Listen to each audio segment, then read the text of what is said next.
बीड शहरामध्ये शाहूनगर भागात एक अनधिकृत बांधकाम विनापरवानगी बांधकाम सुरू आहे आणि ते PV कुलकर्णी यांचं आहे अशी आम्हाला तक्रार प्राप्त झाली।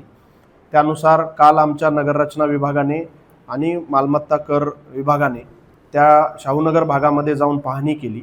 त्या ठिकाणी एक बांधकाम चालू असल्याचं आढळून आलं। ह्या बांधकामाची परवानगीची संचिका आम्ही तपासली ऑनलाईन पोर्टलवरती।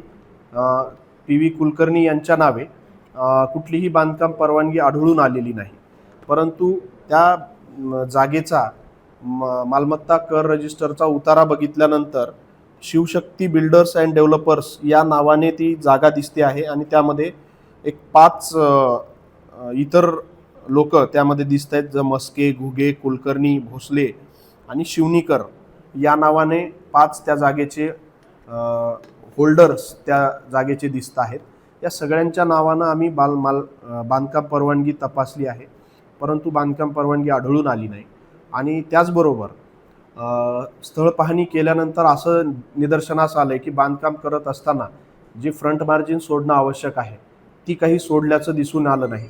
त्यामुळे सदरच्या मालकांना आम्ही MRTP ॲक्टनुसार एक्सेस बांधकाम, साईड मार्जिनमध्ये बांधकाम, विनापरवानगी बांधकाम केलं याबद्दलच्या नोटिसा आज इश्यू करणार आहोत। त्यावरून त्यांच्याकडची उत्तरं घेऊन आम्ही MRTPच्या योग्य त्या सेक्शननुसार पुढील कारवाई करणार आहोत। नेमकी कारवाई काय केली जाऊ शकते? आणि बांधकामाच्या संदर्भात जर अनधिकृत बांधकाम असेल तर त्याच्यावरती इतर ठिकाणी ज्या पद्धतीने बांधकाम पाडण्याच्या संदर्भात कारवाई केली जाते। MRTPच्या 52, 53 आणि 54 कलमामध्ये अनधिकृत बांधकाम आणि त्याच्यावरच्या कारवाईच्या संदर्भानं सविस्तर असं मार्गदर्शन आहे, नियम आहेत। त्या अनुषंगानं आम्ही सुरुवातीला नोटीस देतो, त्यानंतर संबंधितांचा त्यावरचा उत्तराचं पाहणी केल्यानंतर परत स्थळ पाहणीमध्ये आलेले मुद्दे हे सगळं बघून आम्ही एक्सेसचं जे बांधकाम आहे ते आपल्याला संबंधितावर गुन्हा नोंद करणे आणि ते एक्सेस बांधकाम काढून टाकणे या प्रकारची कार्यवाही करणार आहोत।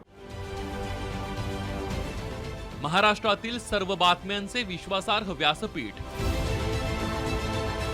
सकाळच्या सर्व सोशल मीडिया प्लॅटफॉर्मला लाईक, फॉलो आणि सबस्क्राईब करा। तसंच सर्व नोटिफिकेशनसाठी बेल आयकॉन प्रेस करायला विसरू नका।